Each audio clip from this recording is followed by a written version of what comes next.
Salam, salam kasih damai dan sejahtera. Tuhan memberkati, menyertai dan melindungi. Salpe, mari kita buka kegiatan pertemuan kelima kita ini dengan berdoa. Dalam nama Bapa dan Putra dan Roh Kudus. Amin. Allah Tritunggal Yang Maha Kudus, berkati, bimbing, lindungi, sertailah kami dalam pertemuan kelima kami. Semoga apa yang kami bicarakan pada hari ini bermanfaat dan akhirnya kami menambah pengetahuan kami. Semua doa ini kami serahkan dengan peraturan Tuhan kami Yesus Kristus, hidup dan meraja kini dan sepanjang segala masa. Amin.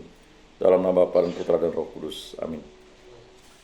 Baik, bisa dilihat pertemuan kelima yang sudah membaca ya materinya. Pertemuan kelima ini berbicara tentang kebudayaan ya.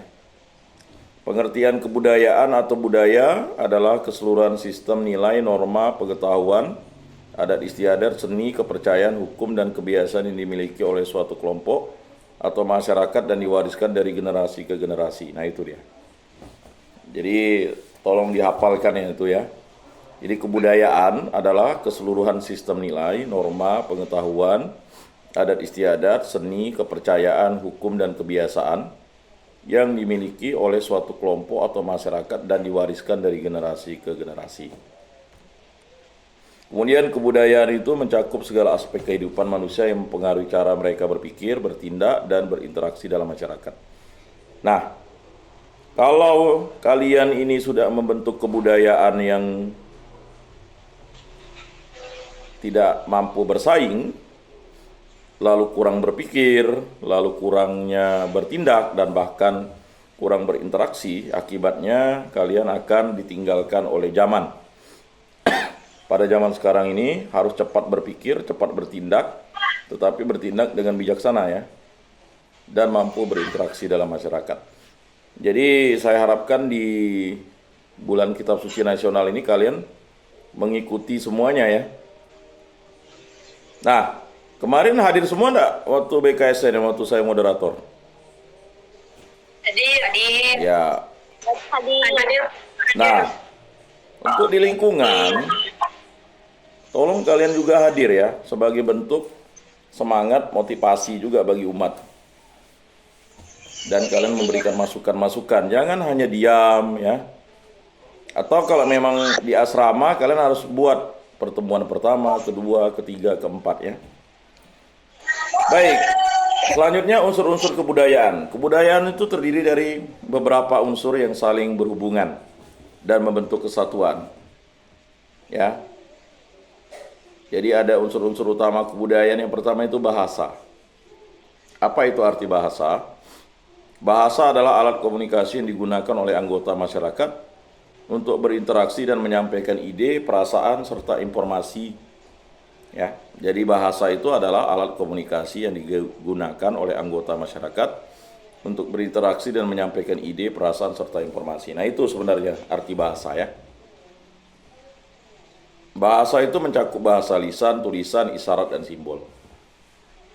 Bahasa lisan yang biasa kita dengarkan, bahasa tulisan dengan tulisan, lalu ada bahasa isyarat ya. Dan simbol, misalnya huruf Braille itu adalah bahasa simbol. Jadi 4 bahasa itu, baik lisan, tulisan, isyarat, dan simbol, itu akan kita sering. Contohnya simbol misalnya berbelok, simbol traffic light, atau misalnya simbol lampu lalu lintas ya kan. Kemudian ada bahasa isyarat yang kita sepakati. Misalnya kita kalau oke, kita mengangkat jempol, berarti oke. Kebiasaannya kan. Kan tidak mungkin kita sudah oke, lalu kita mengangkat tidak oke, lalu kita angkat jempol begini, berarti tidak oke ya. Misalnya, ayo kita misalnya ketemu berapa papasan kawan di jalan kan, ayo kita pergi ke mall kan. Kalau kawannya mengangkat tidak begini, kan tidak mungkin dia setuju, berarti kita pergi. Kalau dia mengangkat jempol gini, berarti kan oke. Itu bahasa isyarat yang dimengerti. Makanya bahasa itu ya adalah alat komunikasi yang digunakan oleh anggota masyarakat untuk berinteraksi dan menyampaikan ide, perasaan, serta informasi. Kedua, sistem pengetahuan. Sistem pengetahuan meliputi pemahaman dan informasi yang dimiliki oleh masyarakat tentang lingkungan, alam, teknologi, serta cara hidup yang diwariskan secara turun-temurun. Jadi sistem pengetahuan itu. Nah, mengapa kita tidak bisa melakukan beberapa hal? Karena pengetahuan itu tidak ditransfer. Misalnya contohnya pengetahuan membuat kue misalnya atau memasak. Karena pengetahuan itu bukan hanya diomongkan, ya, itu harus dipraktekkan.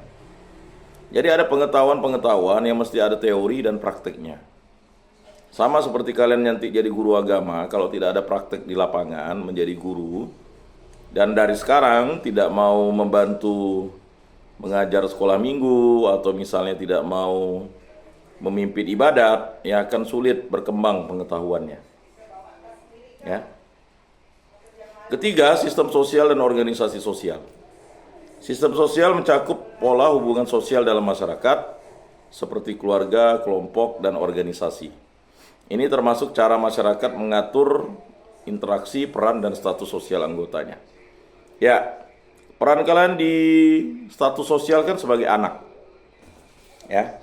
Jadi status sosial kita atau kalian itu sebagai anak. Nanti akan dapat status sosial lagi.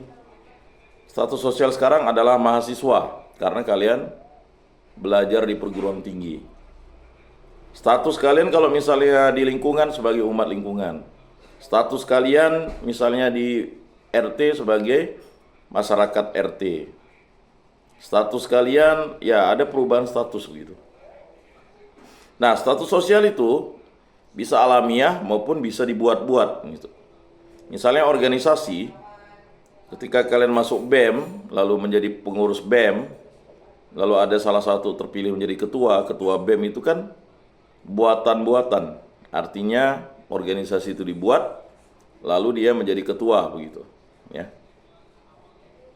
Nah, dalam status sosial itu orang dinilai. Ya. Makanya mencakup pola hubungan sosial dalam masyarakat seperti keluarga, kelompok, dan organisasi. Ini termasuk cara masyarakat mengatur interaksi, peran, dan status sosial anggotanya. Berikutnya yang keempat, sistem peralatan hidup dan teknologi. Nah, ini penting juga ya. Jadi kebudayaan itu mencakup sistem peralatan hidup dan teknologi. Sistem peralatan hidup yang mencakup segala alat, teknologi, dan benda-benda material yang digunakan oleh masyarakat untuk memenuhi kebutuhan hidup seperti perumahan, pakaian, dan alat-alat kerja. Sekarang, hidup di dunia teknologi ini, kita bisa mengadakan perkuliahan secara online menggunakan Google Meet kan? Nah, kalau dulu, jangankan menggunakan Google Meet ya, sangat mahal sekali teknologi untuk telekonferensi seperti ini. Tapi sekarang dengan teknologi yang penting ada kuota dan ada HP yang ada kamera depannya, kita bisa saling bertatap muka ya. Nah, jadi bisa bersemuka. Nah, selanjutnya sistem mata pencarian hidup. Sistem mata pencarian hidup berkaitan dengan cara masyarakat mengorganisasi ekonomi mereka seperti pertanian, perdagangan, perindustrian, dan jasa. Jadi kebanyakan orang di daerah itu mengandalkan sektor pertanian dan bahkan sektor pertanian itu sangat mendukung untuk anak-anaknya kuliah. Misalnya dia memiliki kebun sawit, kebun karet, atau dia memiliki sawah. Nah, sektor perkebunan ini bisa mumpuni karena orang membutuhkan sektor-sektor pertanian, hasil pertanian untuk mencukupi kehidupannya.